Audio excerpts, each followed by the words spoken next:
Men with wisdom will never say these 6 things. Let's get straight into it. There's a certain kind of man, you've seen him before, who speaks with clarity, moves with intention, and carries himself in a way that commands quiet respect. It's not his clothes, not his title, not the volume of his voice. It's the way he chooses his words. Because a wise, intelligent man understands something the average person never will.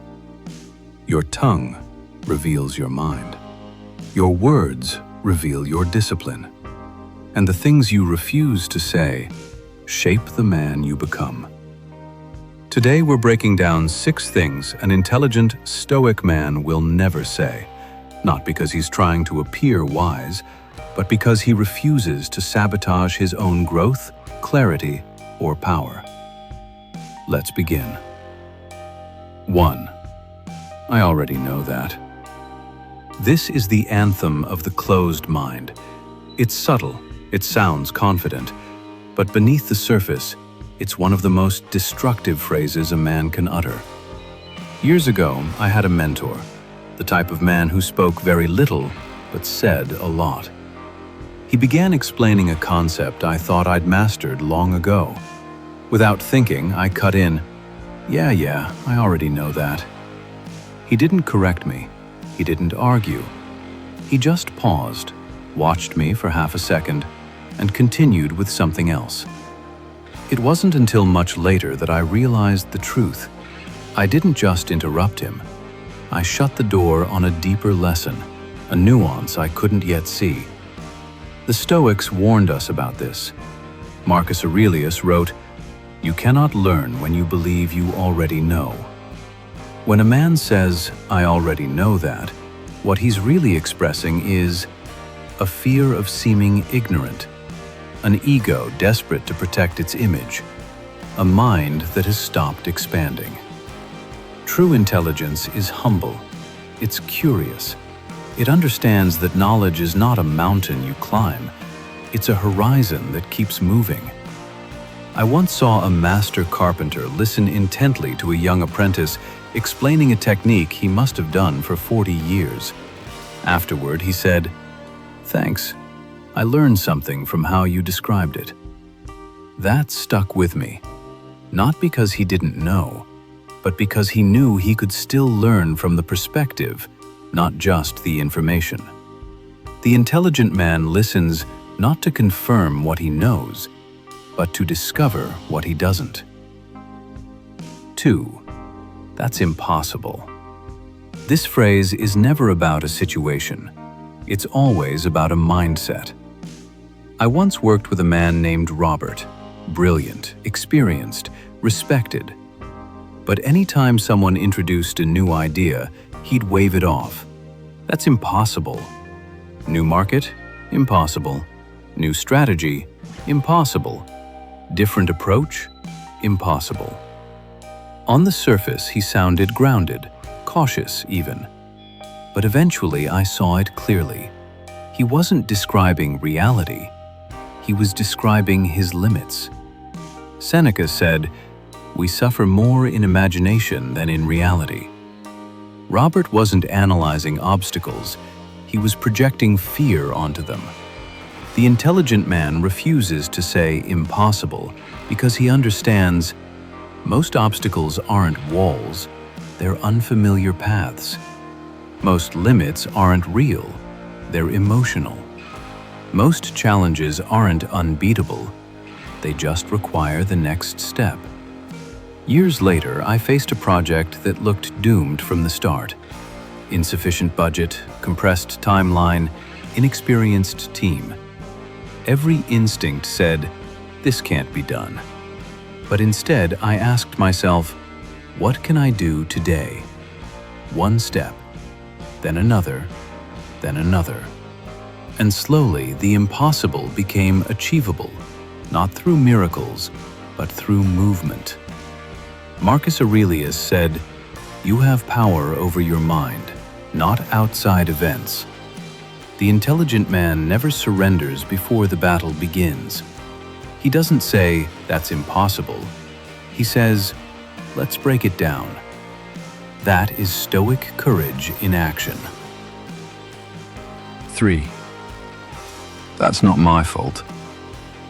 This one destroys men quietly.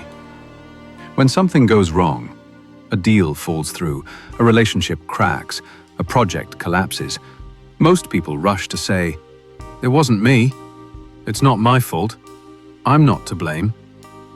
But here's the truth. Every time you avoid responsibility, you surrender your power. I once knew a man who lost a major client and immediately blamed everyone else. His team, the market, the client's mood, the timing, everything except himself. And because he never owned even 1% of the situation, he never improved. He repeated the same failures in different clothing for years. Stoicism draws a hard line here. Epictetus said, "It is not what happens to you, but how you react to it that matters." Responsibility is not about fault. Responsibility is about control. An intelligent man asks, "What part of this can I own? What could I have done better? What will I adjust next time?" Because the moment you claim responsibility, even for the smallest detail, you regain influence over your habits, over your outcomes, over your life. The man who avoids responsibility protects his ego. The man who accepts responsibility protects his future. 4. I don't need any help. This phrase pretends to be strength, but almost always it's pride. Modern culture praises the lone wolf, the man who grinds alone, suffers alone, triumphs alone. But here's the truth. No strong man is self-made. Every strong man is supported. Abraham Lincoln, perhaps the most overburdened leader in history, surrounded himself with advisors who openly opposed him. His cabinet was famously called the team of rivals. Why? Because he valued perspectives that challenged his own.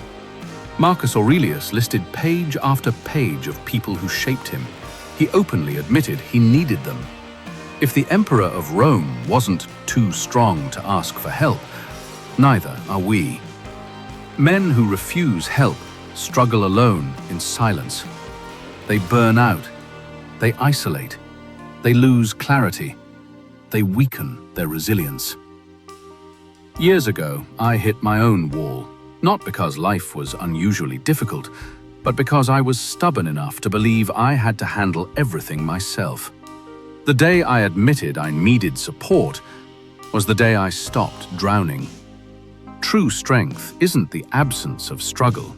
It's the willingness to reach for support before the struggle breaks you. The intelligent man understands that help isn't dependency, it's strategy. 5. I'm too old for that.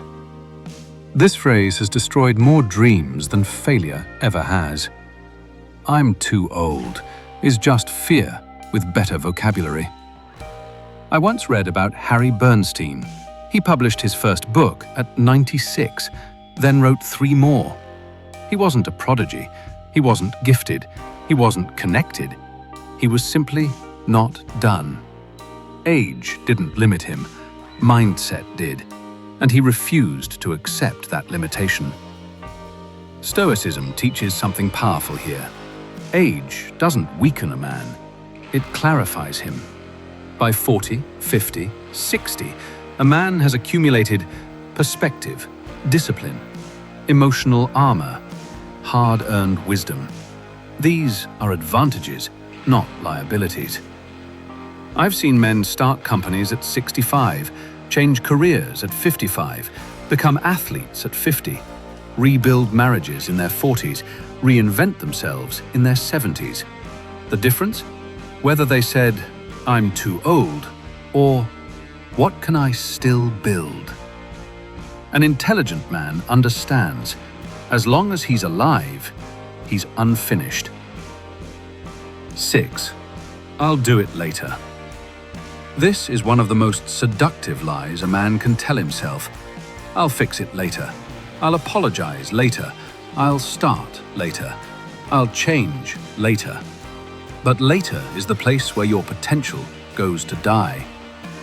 I knew a man named Thomas, successful, respected, busy. He kept delaying time with his aging father, waiting for the right moment. Work needed him, clients needed him, life was hectic. And then one day, later was gone. His father passed suddenly.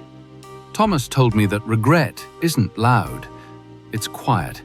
It sits in the moments undone, the words unsaid, the chances postponed. Marcus Aurelius reminded himself often, you could leave life right now. Not to be dark, but to be awake. The intelligent man acts today because he understands three things. There is no perfect moment. Time will not pause for you. Delay is often regret in disguise. Action builds a life. Intention builds nothing. So let me ask you, which of these 6 phrases has slipped out of your mouth before? I already know that. That's impossible. I'll do it later. Or one of the others. Be honest. Not to judge yourself, but to free yourself. Because intelligent men aren't flawless. They're simply aware. They catch themselves. They adjust. They evolve. And that's exactly what you're doing right now. If this resonated with you, share it with a man who's walking the same path, someone who's ready to grow with you. And if you haven't yet, subscribe, because every new insight I uncover, I want you to have it first. Stay disciplined, stay grounded, stay forged.